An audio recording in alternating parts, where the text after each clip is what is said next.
चुड़ैल नानी।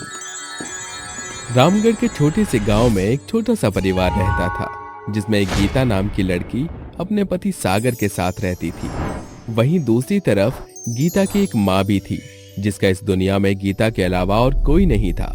गीता अपने परिवार के साथ साथ अपनी माँ का भी ध्यान रखती थी और कभी कभी तो वो अपनी माँ को अपने घर ही बुला लिया करती थी। लेकिन इस बात से सागर बहुत नाराज हुआ करता था और उसे उसकी माँ सुमित्रा का अपने घर पर आना बिल्कुल भी अच्छा नहीं लगता था। गीता की शादी को पूरे 2 साल हो गए थे और उसके बाद उन्हें एक प्यारा सा बच्चा हुआ था। कुछ महीने तो गीता बच्चे को जैसे तैसे करके संभाल लेती है, लेकिन कुछ दिन बाद वो अपनी माँ सुमित्रा को अपने घर बुला लेती है। माँ, मुन्ना अभी बहुत छोटा है और मैं उसकी देखभाल नहीं कर पाती हूँ। मुझे सागर जी को भी देखना होता है। आप कुछ दिन के लिए मुन्ना को संभाल लीजिए। चिंता मत करो बेटी, मुन्ना मेरा भी तो बच्चा है, मैं उसका अच्छे से ख्याल रखूंगी। तुम अपने काम कर लो। गीता बाकी घर के काम करने लगती है और सुमित्रा मुन्ना को खिलाने लगती है। ओ ले ले ले मेरा छोटा सा बच्चा, आजा मेरे पास। देखो मुन्ना, नानी आई है तुम्हारे पास। सुमित्रा उसे खिलाने लगती है। तभी सागर ड्यूटी से वापस घर आता है। जब वो घर में सुमित्रा को देखता है तो आग बबूला हो जाता है और इसी वजह से वो गीता के ऊपर चिल्लाने लगता है। गीता, गीता कहाँ मर गई तुम? अरे अभी तक खाना भी नहीं बनाया है। मैं ड्यूटी से आ गया हूँ, मुझे भूख लगी है। अजी आप इतना गुस्सा क्यों हो रहे हो? मुझे 5 मिनट दीजिए, मैं अभी आपको खाना परोस देती हूँ। खाना तो मैंने पहले ही बना दिया था। गीता रसोई में जाकर एक थाली के अंदर सागर के लिए खाना लेकर आती है, जिसके बाद सागर और गीता दोनों ही मिलकर खाना खा लेते हैं। कुछ देर बाद सागर चुपके से रसोई में जाता है। जब देखो मुफ्त की रोटी तोड़ने आ जाती है ये बुढ़िया यहाँ पर। एक काम करता हूँ, आज इसके खाने में नमक और मिर्ची मिला देता हूँ। जब नमक और मिर्ची का खाना खाएगी तो इसको अकल आ जाएगी। सागर रसोई में रखी मिर्च और नमक सुमित्रा के खाने में मिला देता है, जिसके बाद वो वहां से चला जाता है। कुछ ही देर बाद सुमित्रा अपना खाना लेकर खाने लगती है। जैसे ही वो खाना खाती है उसकी जुबान जलने लगती है। पानी, पानी, पानी, कोई मुझे पानी दे दो। मेरा गला बुरी तरीके से जल रहा है। पानी, आए मर गई। भगवान, ये कैसा अन्याय कर रहा है तू मेरे साथ। सुमित्रा रसोई में पानी पीने के लिए आती है, लेकिन उसे रसोई में पानी कहीं नहीं दिखाई देता, क्योंकि सागर सारा पानी नाली में बहा देता है।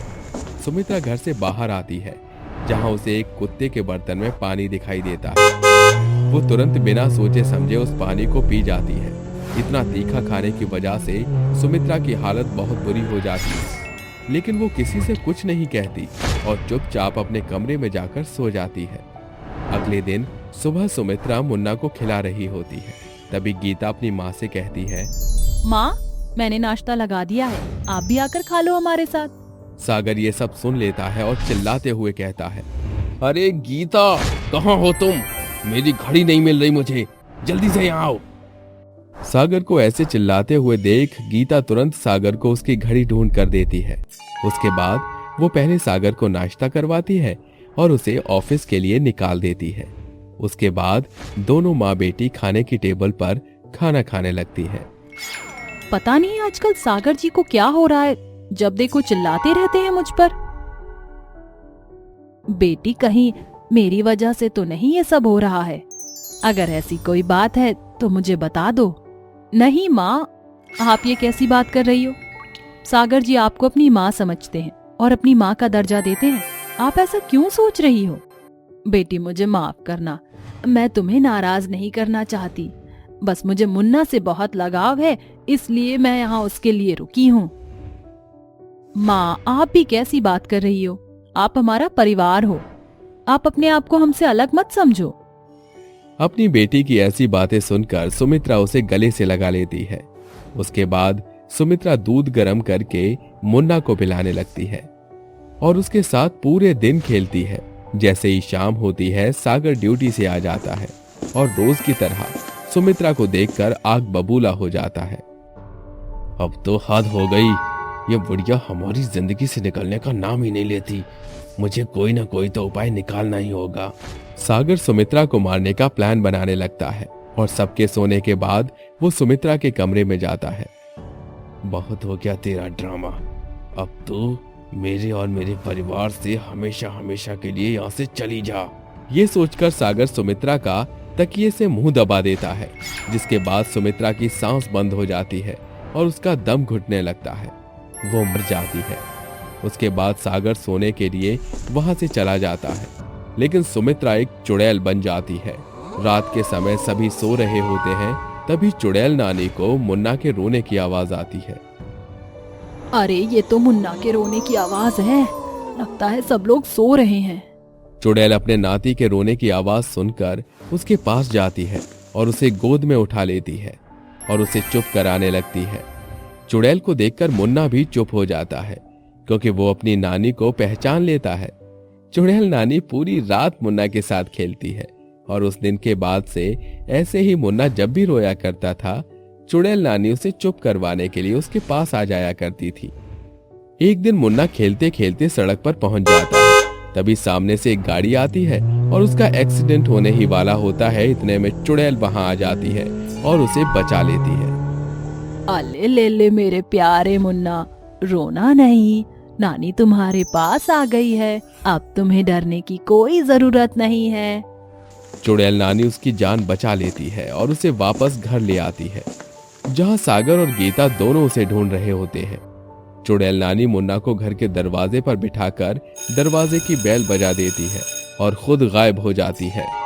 गीता बाहर आकर देखती है तो उसे अपना मुन्ना नीचे बैठा हुआ दिखाई देता है।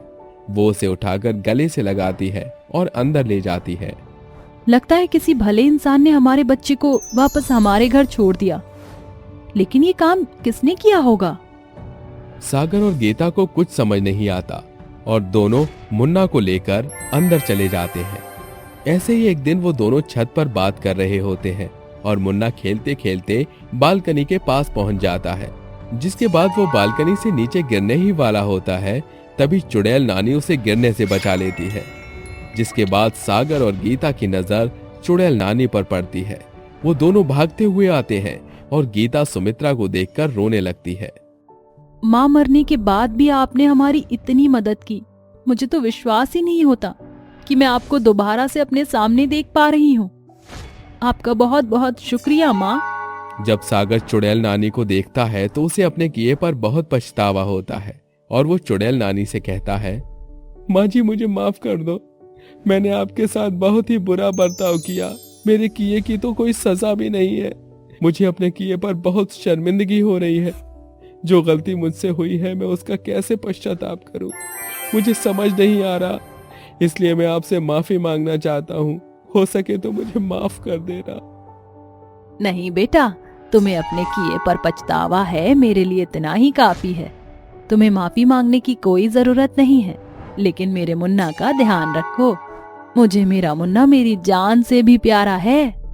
गीता और सागर दोनों ही चुड़ैल नानी के आगे हाथ जोड़कर खड़े हो जाते हैं। जिसके बाद चुड़ैल नानी वहां से हमेशा हमेशा के लिए चली जाती है। अब गीता और सागर दोनों ही अपने मुन्ना की अच्छे से देखभाल करने लगते हैं और कभी कभी चुड़ैल नानी अपने नाती को देखने के लिए आ जाया करती है।